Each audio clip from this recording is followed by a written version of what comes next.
এই যে বন্ধুরা আপনাদেরকে দেখাচ্ছি যে কিভাবে মানে পানি থেকে মানে মানুষের সাহায্য ছাড়া একটা যন্ত্রের মাধ্যমে স্পিড বোট উজানে এনে রাখে। দেখেন এখন স্পিড বোট ওদের ব্যবহারের দরকার নেই, তাই এরা এখন যন্ত্রের সাহায্যে উজানে এনে রাখতেছে। আবার যখন দরকার হবে তখন আবার এটা পানিতে নামাই দিবে, মানুষের সাহায্য ছাড়া সব সম্পূর্ণ যন্ত্রের মাধ্যমে করতেছে।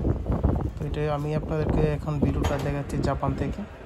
এমনিতেও জানেন জাপানিদের মাথায় একটু বুদ্ধি বেশি, তো ওরা এভাবে এটা করতেছে। দেখেন শুধু এটি না, আরও স্পিড বোট আছে। আমি যেখান থেকে করছি এটা স্পিড বোটের একটা মনে একটা স্টেশন আমার মনে হচ্ছে।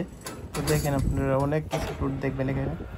তো দেখেন কীভাবে কী সুন্দরভাবে রাখতেছে, মানে কোনো মানে স্পিড বোটের কোনো ক্ষতি হবে না, কীভাবে রাখতেছে। কোনো ক্ষতি বা কোনো দাগ বা কোনো কোনো জায়গায় কোনো দাগও যাব না, এরকমভাবে সুন্দর করে একটা মেশিনের মাধ্যমে এত ওজন একটা স্পিড বোট রাখতেছে।